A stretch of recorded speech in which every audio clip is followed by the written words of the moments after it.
ونستغفره ونؤمن به ونتوكل عليه ونعوذ بالله من شرور أنفسنا ومن سيئات أعمالنا من يهده الله فلا مضل له ومن يضلل فلا هادي له وأشهد أن لا إله إلا الله وحده لا شريك له وأشهد أن محمدا عبده ورسوله أما بعد فإن خير الحديث كتاب الله وخير الهدي هدي محمد صلى الله عليه وسلم وشر الأمور محدثاتها وكل محدثة بدعة وكل بدعة ضلالة وكل ضلالة في النار. قال الله تبارك وتعالى في كلامه المجيد: أعوذ بالله من الشيطان الرجيم. بسم الله الرحمن الرحيم. يا أيها الذين آمنوا اتقوا الله حق تقاته ولا تموتن إلا وأنتم مسلمون. يا أيها الناس اتقوا ربكم الذي خلقكم من نفس واحدة وخلق منها زوجها وبث منهما رجالا كثيرا ونساء واتقوا الله الذي تساءلون به والأرحام إن الله كان عليكم رقيبا. يا أيها الذين آمنوا اتقوا الله وقولوا قولا سديدا يصلح لكم أعمالكم ويغفر لكم ذنوبكم ومن يطع الله ورسوله فقد فاز فوزا عظيما. وقال تعالى: قل ما يعبأ بكم ربي لولا دعاؤكم فقد كذبتم فسوف يكون لزاما. معزز سامعین کرام، تمام طرح کے حمد و ثنا، بڑائی، بزرگی، کبریائی اور ہر طرح کی عبادت اللہ وحدہ لا شریک کے لیے لائق اور زیبا ہے، جس نے تمام مخلوقات کو پیدا فرمایا. بے شمار درود و سلام و اللہ کے بھیجے ہوئے تمام انبیاء اکرام پر، خصوصاً سب کے آخری نبی احمد مصطفیٰ محمد مصطفیٰ صلی اللہ علیہ وسلم پر. اللہم صلی علی محمد وعلی آل محمد کما صلیت علی ابراہیم وعلی آل ابراہیم انکا حمید مجید. اللہم بارک علی محمد وعلی آل محمد کما بارکت علی ابراہیم وعلی آل ابراہیم انکا حمید مجید. معزز سامعین کرام، ہمارے درمیان رمضان المبارک کا مہینہ چل رہا ہے، اور یہ رمضان المبارک کا مہینہ بڑا ہی بابرکت مہینہ ہے، اور اس مہینے کے اندر جو بھی اعمال انسان کرتا ہے اللہ رب العالمین اس کا اجر و ثواب بہت زیادہ بڑھا دیتا ہے. اور اس مہینے کے اندر مسلمانوں کے دلوں میں ایک شوق پیدا ہوتا ہے عبادت کرنے کا، اور ہر طرح سے ہر مسلمان یہ کوشش کرنے کی یہ چاہتا ہے کہ میں کسی بھی طرح سے اپنے رب کو راضی کروں. اور اسی وجہ سے انسان روزے رکھتا ہے، نمازوں کی پابندی کرتا ہے، توبہ استغفار کرتا ہے، اور اللہ رب العالمین سے دعائیں کرتا ہے. تو یہ رمضان کا مہینہ بڑا بابرکت مہینہ ہے. اللہ رب العالمین سے دعا کریں کہ اللہ رب العالمین اس مقدس مہینے کا جس طرح حق ادا کرنا چاہیے، اے اللہ تو ہمیں اس طرح توفیق عطا فرما. آمین. معزز سامعین کرام، آج کے خطبہ جمعہ میں جو ہمارا موضوع ہے وہ ہے دعا کے تعلق سے، کیونکہ یہ وہ مہینہ ہے کہ جس مہینے میں اس مہینے سے پہلے آپ ذرا غور کریں کہ سورہ البقرہ کی 7ویں رکوع سے جو اللہ رب العالمین نے روزوں کے فضائل اور روزوں کے مسائل جس میں بیان فرمائے ہیں، اللہ رب العالمین نے ایک سلسلہ شروع کیا روزوں کے مسائل اور روزوں کے فضائل کا. یا ایھا الذین آمنوا، اے وہ لوگوں جو ایمان لائے ہو، کتب علیکم الصیام، تم پر روزے فرض کر دیے گئے، کما کتب علی الذین من قبلکم لعلکم تتقون، جس طرح تم سے پہلے لوگوں کے اوپر روزے فرض کیے گئے تھے. مقصد کیا ہے؟ لعلکم تتقون، تاکہ تم متقی اور پرہیزگار بن جاؤ. آگے کی آیت میں کیا فرمایا؟ ایام معدودات فما تعجل منکم، تو یہ چند دن ہیں ان کی گنتی شمار کرو، اور جو لوگ سفر میں ہوں یا بیمار ہو جائیں اس وجہ سے روزہ نہ رکھ سکے تو وہ اگلے دنوں میں روزہ رکھ لے۔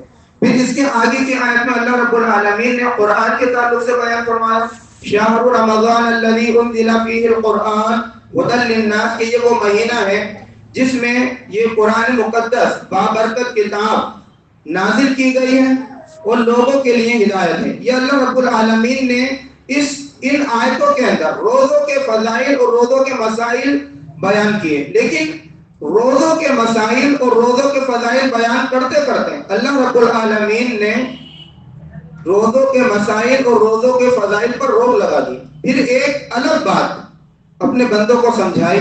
اس کے آگے کی آیت میں وَإِذَا سَأَلَكَ عِبَادِي أَنِّي فَإِنِّي قَرِيبٌ، اے میرے نبی صلی اللہ علیہ وسلم جب بھی میرے بندے آپ سے میرے بارے میں پوچھیں انی فإنی قریب، تو ان سے کہیے کہ میں ان کے بہت قریب ہوں۔ اجیب دعوت الداعی اذا دعان، ہر پکارنے والے کی پکار کو سنتا ہوں جب بھی وہ مجھے پکارتا ہے۔ فَلْيَسْتَجِيبُوا لِي وَلْيُؤْمِنُوا بِي، لوگوں کو چاہیے کہ وہ مجھے ہی پکارا کریں اور میرے اوپر یقین رکھیں، ایمان رکھیں، لعلہم یرشدون، تاکہ وہ رشد و ہدایت پر رہیں۔ یہ آیت بیان کرنے کے بعد پھر اللہ رب العالمین نے آگے کی آیت میں روزوں کے مسائل بیان کرنا شروع کر دیے کہ احل لکم لیلۃ الصیام الرفث الی نسائکم، پھر روزوں کے مسائل۔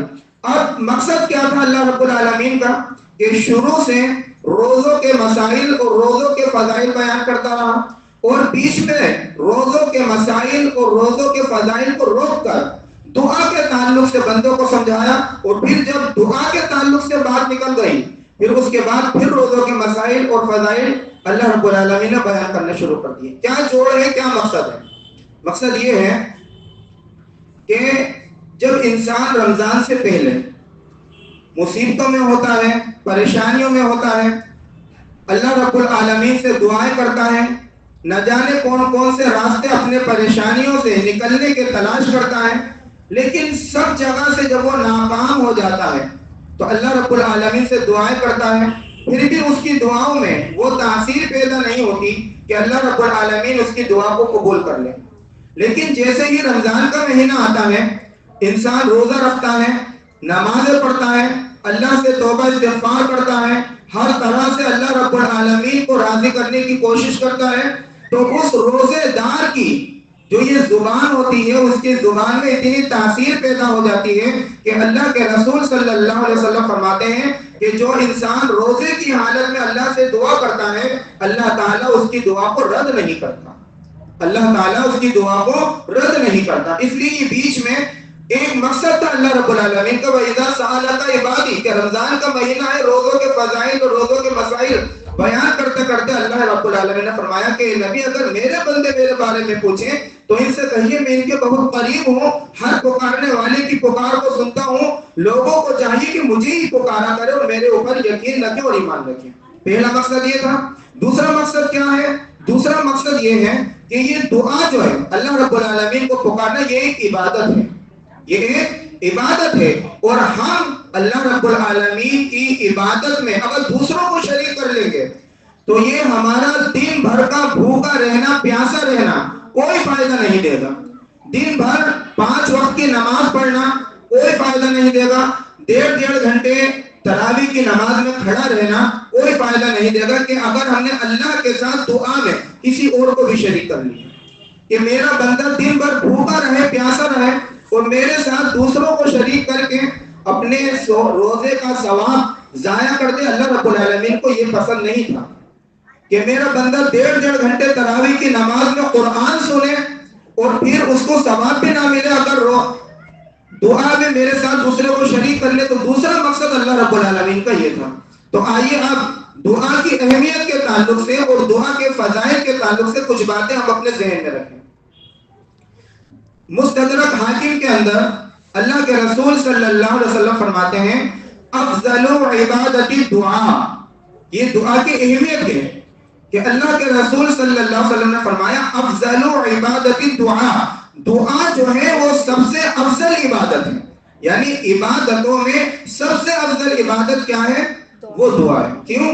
کیونکہ جب انسان اللہ رب العالمین سے دعا کرتا ہے تو اس کا یہ دل جو ہوتا ہے، اس کا یہ دماغ جو ہوتا ہے، اللہ رب العالمین کی طرف پوری طرح سے متوجہ ہو جاتا ہے، اور اس کا تکبر، اس کا گھمنڈ چور ہو جاتا ہے اللہ رب العالمین کے سامنے.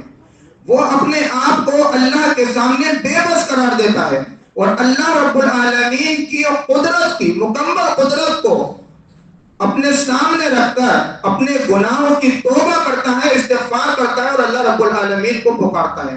یعنی اخلاص اس کے دل کے اندر پیدا ہو جاتا ہے جب وہ اللہ رب العالمین سے دعا کرتا ہے. تو اس لیے اللہ کے رسول صلی اللہ علیہ وسلم نے فرمایا افضل عبادت الدعاء، دعا جو ہے وہ سب سے افضل عبادت ہے. سنن ابو داؤد کے اندر نعمان ابن بشیر رضی اللہ تعالی عنہ کہتے ہیں اللہ کے رسول صلی اللہ علیہ وسلم نے فرمایا ان الدعاء هو العبادہ، یقینا دعا ہی عبادت ہے. وقال ربکم ادعونی استجب لکم ان الذین یستکبرون عن عبادتی سیدخلون جہنم داخرین. اور اللہ کے رسول صلی اللہ علیہ وسلم فرماتے ہیں کہ اللہ رب العالمین نے فرمایا وقال ربکم ادعونی، اے لوگوں میں تمہارا رب ہوں، تم مجھے پکارو، اپنے رب کو پکارو. ربکم ادعونی استجب لکم، میں تمہاری دعاؤں کو قبول کروں گا. ان الذین یستکبرون عن عبادتی، اور جو شخص میری دعا جیسی عبادت سے تکبر کرتا ہے، گھمنڈ کرتا ہے، مجھ سے دعا نہیں کرتا، سیدخلون جہنم داخرین، تو عن قریب ہم انہیں جہنم کے اندر داخل کر دیں گے. ان الدعاء هو العبادہ، دعا ہی عبادت ہے. یعنی اس حدیث کے اندر اللہ کے رسول صلی اللہ علیہ وسلم نے خاص کر کے دعا ہی کو عبادت کہا. کیوں کہا؟ کیونکہ عبادت کی جتنی بھی چیزیں ہیں، آپ ساری چیزیں اپنے سامنے رکھیے، اور ہر عبادت کی جتنی بھی چیزیں ہیں، ہر چیز کے اندر دعا ضرور ملے گی، آپ کو دعا ضرور ملے گی. ایمان لانے کے بعد سب سے پہلا فرض جو ہمارے اوپر ہے وہ نماز کا ادا کرنا ہے. نماز میں ہی ہم دیکھ لیں اللہ اکبر کہہ کر جب ہم ہاتھ باندھتے ہیں تو شروع سے لے کے آخر تک دعا ہی دعا ہے. نماز کے اندر سبحانہ دعا ہے، الحمد اس میں بھی دعا ہے، رکوع میں جاتے ہیں اللہ کی تسبیح بیان کرتے ہیں، سجدے میں جاتے ہیں اللہ کی تسبیح بیان کرتے ہیں، اتحیات پڑھتے ہیں، اس میں بھی دعا ہے. یعنی آخر تک دعا ہی دعا ہے. اگر نماز کے اندر سے ان دعاؤں کو نکال لیا جائے تو بتاؤ نماز کتنی باقی رہے گی؟ صرف اٹھنا اور بیٹھنا ہی باقی رہ جائے گا. اس لیے ہر چیز کے اندر جب ہم صبح کو اٹھتے ہیں اور رات کو سوتے ہیں، دن بھر کے جتنے بھی کام کرتے ہیں، اللہ کے رسول صلی اللہ علیہ وسلم نے ہر کام کے کرنے کی ہمیں دعا سکھائی ہے. اس لیے ان الدعاء هو العبادہ، دعا کر کے جو کام کیا جائے گا وہ عبادت کے اندر شمار ہو جائے گا. اور دعا جو ہے وہ عبادت کی روح ہے. روح کی عبادت کے اندر جان ڈالنے والی اگر کوئی چیز ہے تو وہ دعا ہے. وہ کیا ہے؟ وہ دعا ہے. اب آئیے دعا کے فضائل کے تعلق سے، فضیلت کے تعلق سے کچھ حدیثیں ہم اپنے سامنے رکھیں. سب سے پہلی حدیث سنن ترمذی کے اندر حضرت عبداللہ ابن عمر رضی اللہ تعالی عنہ راوی حدیث ہیں، کہتے ہیں اللہ کے رسول صلی اللہ علیہ وسلم نے فرمایا ان الدعاء ينفع مما نزل ومما لم ينزل فعليكم عباد الله بالدعاء. ان الدعاء ينفع مما نزل، کہ یقیناً یہ دعا فائدہ دیتی ہے اس چیز میں جو اللہ نے نازل کر دیا ہے. ومما لم ينزل، اور جو چیزیں ابھی اللہ نے نازل نہیں کی ہے، ومما لم ينزل اس میں بھی فائدہ دیتی ہے. فعلیکم عباد اللہ بالدعاء، اے اللہ کے بندو تم پر ضروری ہے کہ تم اللہ سے دعا کرا کرو. یہ اللہ کے رسول صلی اللہ علیہ وسلم نے آخر میں فرمایا کہ اللہ کے بندو تم پر ضروری ہے کہ اللہ سے دعا کیا کرو. ان الدعاء ينفع مما نزل، کہ یہ دعا فائدہ دیتی ہے جو چیز اللہ نے نازل کر دی ہے. کیسے فائدہ دیتی ہے؟ یعنی ایک انسان ہے، اللہ رب العالمین کی طرف سے بیماری آ چکی ہے، اس کے اوپر نازل ہو گئی یہ بیماری. اب وہ دعائیں کر رہا ہے، دعا کے ساتھ ساتھ اور بھی بہت چیزیں استعمال کر رہا ہے، لیکن کوئی فرق نہیں ہو رہا ہے. لیکن وہ اللہ رب العالمین سے بار بار رو رو کر، جس طرح اللہ نے قرآن میں فرمایا ادعوا ربکم تضرعا وخیفا، کہ اپنے رب کو گڑ گڑا کر اور خفیہ طریقے سے اللہ رب العالمین کو پکارو.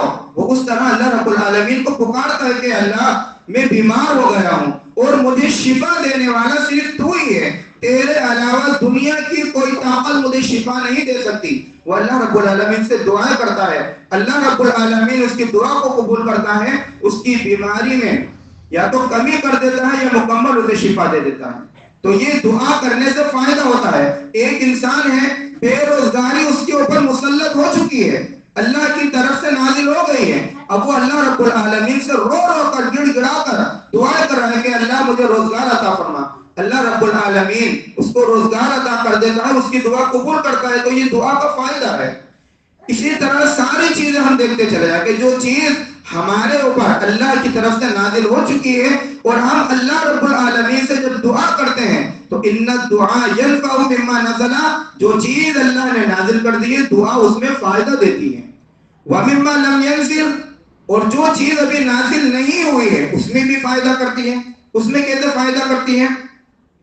اس میں کہ اللہ کے رسول صلی اللہ علیہ وسلم کی بے شمار بہت سارے حدیثیں اس طرح ملیں گی کہ آپ صلی اللہ علیہ وسلم نے فرمایا کہ تقدیر اللہ رب العالمین نے لکھی ہے اور اللہ رب العالمین ہی تقدیر کے فیصلوں کو بدلنے پر قادر بھی ہے.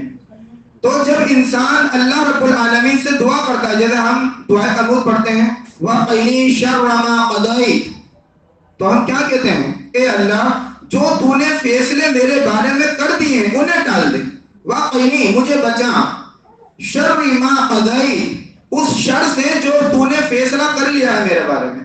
اللہ رب العالمین دعا قبول کرتا ہے. اللہ رب العالمین نے فیصلہ کر لیا ہے کہ یہ بندہ یہاں سے نکلے گا، اس کا گاڑی کا آگے چل کے ایکسیڈنٹ ہو جائے گا، لیکن وہ انسان کیا کرتا ہے؟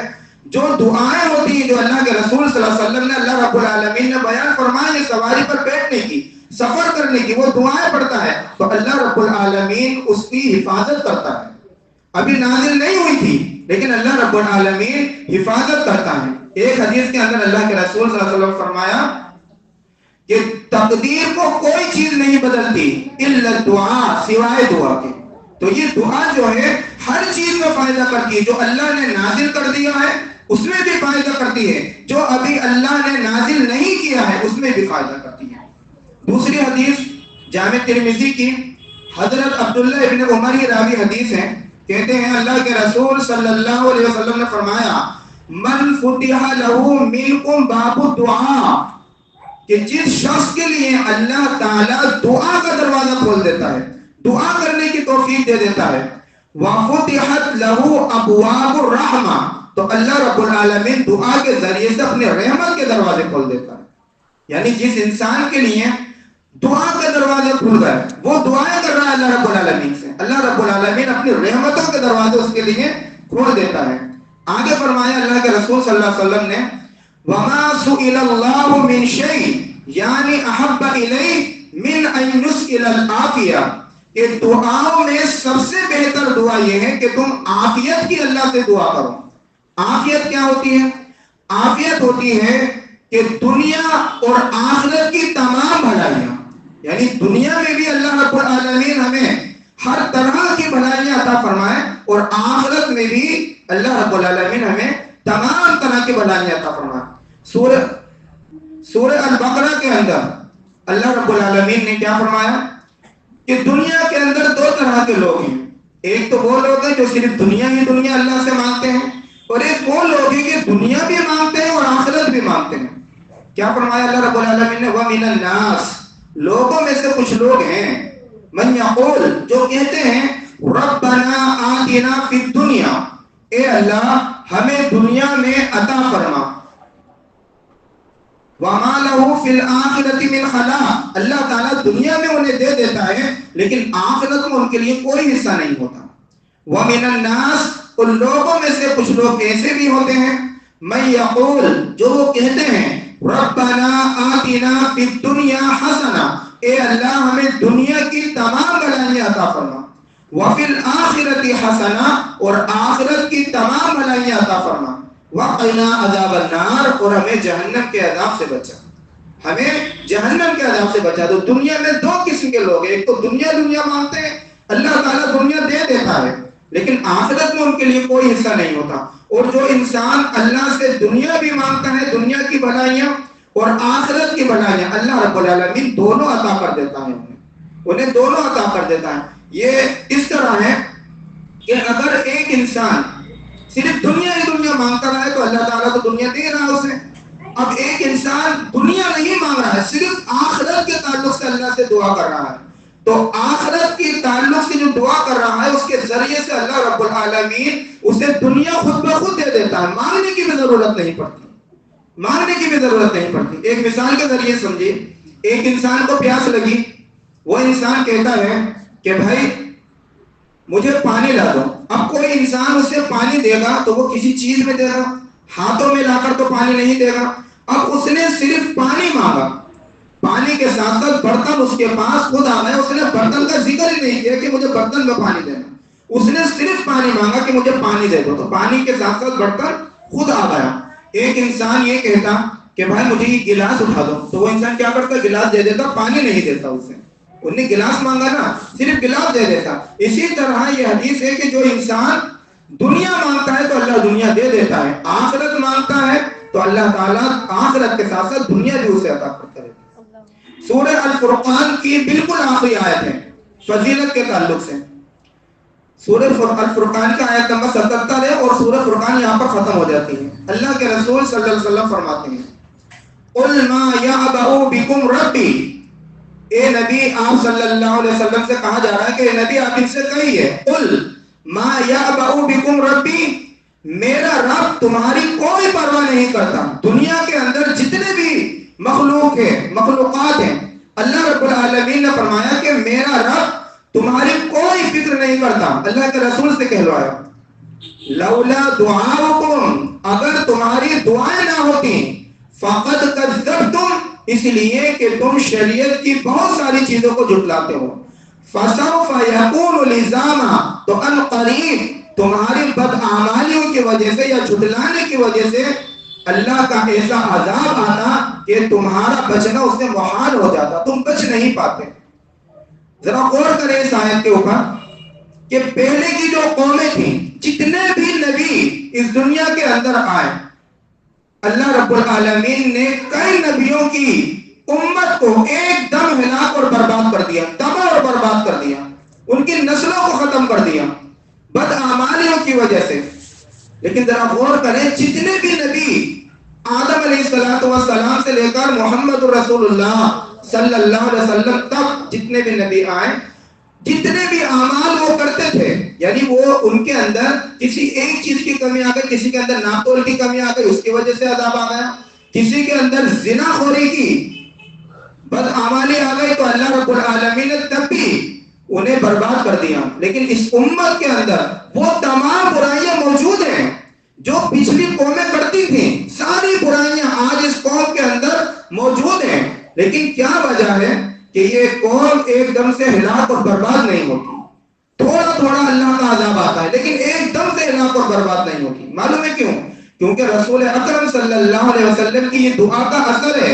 آپ صلی اللہ علیہ وسلم نے فرمایا تھا کہ اللہ میری امت کو ایک دم سے تباہ اور برباد مت کرنا، یہ اللہ کے رسول نے دعا کی تھی، اس وجہ سے یہ امت بچی ہوئی ہے۔ اور اس آیت کے اندر فرمایا گیا قل، اے نبی آپ ان سے کہیے ما یعبأ بکم ربی، میرا رب تمہاری کوئی پرواہ نہیں کرتا، لولا دعاؤکم، اگر تمہاری دعائیں نہ ہوتی، یہ تمہاری دعاؤں کا نتیجہ ہے کہ میرا رب تمہاری پرواہ کر رہا ہے، تمہیں کھانے کی ضرورت ہے کھانا دیتا ہے، پانی کی ضرورت ہوتی ہے آسمان سے پانی برساتا ہے، ہر چیز کی تمہیں جس چیز کی ضرورت ہوتی ہے ہر چیز اللہ رب العالمین اس دعا کی وجہ سے تمہاری پرواہ کرتا ہے۔ فقط کذبتم فسوف یکون لزاما، اگر تم دعائیں نہ کرتے تو اللہ کا ایسا عذاب آ جاتا کہ اللہ کے عذاب سے بچنا تمہارے لیے محال ہو جاتا، تم بچ نہیں پاتے۔ تو دعا کی وجہ سے اللہ رب العالمین بندوں کی پرواہ کرتا ہے، انسان جتنی دعا اللہ سے کرے گا اللہ اتنی ہی اس بندے کی پرواہ کرے گا اور عذاب سے بچا کر رکھے گا۔ اب آخری بات کہہ کر میں اپنی بات ختم کرتا ہوں کہ بہت سارے لوگ ایسے ہوتے ہیں کہ دعائیں کرتے رہتے ہیں، ایک عرصہ گزر جاتا ہے، جب ان کی دعاؤں کا کوئی اثر کوئی نتیجہ انہیں دنیا میں دکھائی نہیں دیتا تو شیطان ان کے دل اور دماغ میں وسوسے ڈالتا ہے اور وہ دعائیں کرنا ختم کر دیتے ہیں۔ یاد رکھیے دنیا کے اندر کوئی بھی انسان جب اللہ سے دعا کرتا ہے تو 3 فائدوں میں سے ایک فائدہ اللہ رب العالمین اسے ضرور عطا کرتا ہے، چاہے وہ ہمیں نظر آئے یا نہیں آئے۔ وہ 3 فائدے کون سے ہیں؟ سنن ترمذی کے اندر اللہ کے رسول صلی اللہ علیہ وسلم نے فرمایا ما من مسلم يدعو ليس باسم ولا بقطيعة رحم الا اعطاه احدى ثلاث اما ان يعجل له دعوته واما ان يدخره له في الاخره واما ان يدفع عنه من السوء مثلها قال اذا نكسر قال الله اكسر۔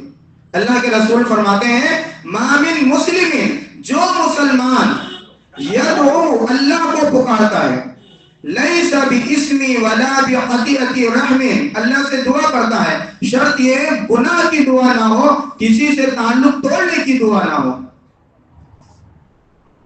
تو اللہ کے رسول فرماتے ہیں کہ 3 طرح سے اسے فائدہ ہوتا ہے۔ ما من مسلم یدعو لیس باسمی ولا بقطیعۃ رحم الا اعطاه احدى ثلاث، 3 فائدوں میں سے ایک فائدہ اللہ تعالیٰ اسے ضرور عطا کرتا ہے۔ اما ان يعجل له دعوته، یا تو اللہ تعالیٰ اس کی دعا کو قبول کرتا ہے اور اسے جو مانگتا ہے عطا کر دیتا ہے۔ وَإِمَّا أَن يُدْخِرَهَا لَهُ فِي الْآخِرَةِ، یا اگر اس کی دعا قبول نہیں کرتا، اس کو دنیا میں عطا نہیں کرتا، تو اپنے پاس اسے سنبھال کر رکھتا ہے، آخرت میں اس کا بدلہ اسے آخرت میں عطا کرتا ہے۔ وَإِمَّا أَن يُدْفَعَ عَنْهُ مِنَ السُّوءِ مِثْلَهَا، اور اگر اللہ رب العالمین یہ بھی نہیں کرتا، دعا کی دنیا میں بھی اثر نہیں دکھا، کچھ نہیں ملا، آخرت کے لیے بھی اللہ رب العالمین نے سنبھال کر نہیں رکھا، تو آخری فائدہ یہ ہوتا ہے کہ اس کے اوپر کوئی مصیبت کوئی پریشانی آنے والی ہوتی ہے، اللہ تعالیٰ اسے ختم کر دیتا ہے، اسے ختم کر دیتا ہے۔ اب ہمیں معلوم ہے کہ ہمارے اوپر کون کون سی مصیبتیں کون کون سی پریشانیاں آنے والی ہیں، ہم مسجد سے نکلیں گے ہمارے ساتھ کیا ہونے والا ہے، کل ہمارے ساتھ کیا ہونے والا ہے، لیکن اللہ رب العالمین جانتا ہے کہ ہمارے ساتھ 1 گھنٹے کے بعد کیا ہونے والا ہے، کل کیا ہونے والا ہے۔ تو جب ہم دعا کرتے ہیں یا تو اللہ تعالیٰ ہمیں عطا کر دیتا ہے، یا عطا نہیں کرتا تو اپنے پاس سنبھال کر رکھتا ہے، اور اگر سنبھال کر بھی نہیں رکھتا تو جو مصیبت ہمارے اوپر آنے والی ہوتی ہے اللہ تعالیٰ اسے ٹال دیتا ہے۔ یہ بات سن کر صحابہ کرام نے فرمایا قال اذا نکسر، کہ اللہ کے رسول پھر تو ہم اللہ سے بہت زیادہ دعائیں کریں گے۔ اللہ کے رسول نے فرمایا قال اللہ اکثر، اللہ کے رسول نے فرمایا جتنی تم اللہ سے دعا کرو گے اللہ اتنا ہی تمہیں عطا کرتا رہے گا، اتنا ہی تمہیں عطا کرتا رہے گا۔ آخری بات کہہ کر میں اپنی بات ختم کرتا ہوں، جب بھی ہم اللہ سے دعا کریں، اگر ہم سے کوئی غلطی ہو جائے کوئی گناہ ہو جائے تو یاد رکھیے کبھی بھی اللہ رب العالمین سے اس طرح کی دعا نہ کریں کہ اللہ جو یہ غلطی مجھ سے ہوئی ہے، یہ گناہ میں نے کیا ہے، اس کا بدلہ تو مجھے دنیا میں دے دے۔ اس طرح کی دعا کرنے سے اللہ کے رسول صلی اللہ علیہ وسلم نے منع فرمایا ہے۔ اگر انسان سے غلطی ہوئی ہے، گناہ ہوا ہے، اللہ سے توبہ اور استغفار کرے، اللہ رب العالمین نے بخشش کا وعدہ فرمایا ہے، توبہ قبول کرنے کا وعدہ فرمایا ہے۔ صحیح مسلم کے اندر ایک حدیث ہے، ایک صحابی تھے بہت صحت مند تندرست تھے، ایک دن ان سے ایک گناہ ہوا، اور صحابہ کا معاملہ یہ تھا، یہ ایمان کی فطرت ہے کہ جب کوئی گناہ ہوتا ہے تو دل دہل جاتا ہے، انسان ڈرتا ہے اور سوچتا ہے کہ اس گناہ کا پتہ نہیں کتنی بڑی سزا مجھے آخرت میں مل جائے۔ تو صحابہ کا یہی معاملہ تھا کہ جب ان سے کوئی گناہ ہوا انہوں نے کہا کہ اللہ یہ گناہ جو مجھ سے ہوا ہے اس کی سزا تو مجھے دنیا میں دے دے۔ اب اللہ نے دعا قبول کر لی، اللہ نے دنیا میں سزا ان کو کیا دی کہ ان کے اوپر بیماری کو مسلط کر دیا، اور اتنا بیمار ہوئے، اتنے کمزور ہوئے، حدیث کے اندر آتا ہے جیسے ایک چوزا ہوتا ہے، یعنی ایک چوزا ہوتا ہے چھوٹا سا بچہ، اس کے اوپر پانی ڈال دیا جائے، کتنا کمزور ہوتا ہے، پانی ڈال دیا جائے اس کے پر الگ ہو جاتے ہیں، گوشت اور ہڈیاں دکھنے لگتی ہیں، یعنی اس طرح کی حالت ان کی ہو گئی۔ اللہ کے رسول صلی اللہ علیہ وسلم جب انہیں دیکھنے کے لیے گئے تو کہتے ہیں اللہ اکبر، یہ کیا معاملہ ہے؟ تو وہ کہتے ہیں کہ اللہ کے رسول مجھ سے ایک گناہ ہوا تھا اور میں نے اللہ رب العالمین سے کہا کہ اللہ اس گناہ کی سزا تو مجھے دنیا میں دے دے، تو اللہ رب العالمین نے یہ حالت میری کر دی۔ تو اللہ کے رسول صلی اللہ علیہ وسلم نے فرمایا کہ جب بھی تم سے گناہ ہو جائے تو اس طرح کی دعا مت کرنا، بلکہ وہی دعا اللہ کے رسول نے فرمائی ربنا آتنا فی الدنیا حسنہ، کہ یہ دعا پڑھنا اور اللہ رب العالمین سے استغفار کرنا۔ تو اللہ تعالیٰ سے جب بھی دعا کرے بھلائی کی دعا کرے، برائی کی دعا اللہ سے کبھی نہ کرے۔ آخر میں اللہ رب العالمین سے دعا ہے اللہ تعالیٰ کہنے اور سننے سے زیادہ عمل کرنے کی توفیق عطا فرمائے۔ کہنے اور سننے میں جو بھی غلطیاں اور کوتاہیاں ہوئی ہوں اللہ تعالیٰ اپنے رحم اور کرم سے معاف فرما۔ یا اللہ ہم جو یہ روزے رکھ رہے ہیں ہمارے روزوں کو قبول فرما، ہماری نمازوں کو قبول فرما۔ یا اللہ ہمیں عبادت کا شوق اور ذوق پیدا فرما۔ یا اللہ جو لوگ بے روزگار ہیں انہیں روزگار عطا فرما، روزگار والوں کے کاروبار میں خیر و برکت عطا فرما، جو بیمار ہیں انہیں شفاعت کلی عطا فرما، جو قرض دار ہیں ان کا قرض ادا فرما۔ جہاں کہیں مسلمان پریشان حال مصیبت زدہ ہیں ان تمام مسلمانوں کی مصیبتوں کو پریشانی کو دور فرما۔ یا اللہ جن جن لوگوں نے دعاؤں کے لیے کہا ہے ان لوگوں کی جائز دعا کو قبول فرما، اور جو بیمار ہیں یا اللہ انہیں شفا عطا فرما اور کامل شفا عطا فرما۔ اقول قولی ھذا استغفر اللہ لی ولکم ولسائر المسلمین والحمد للہ رب العالمین۔ السلام علیکم ورحمۃ اللہ وبرکاتہ۔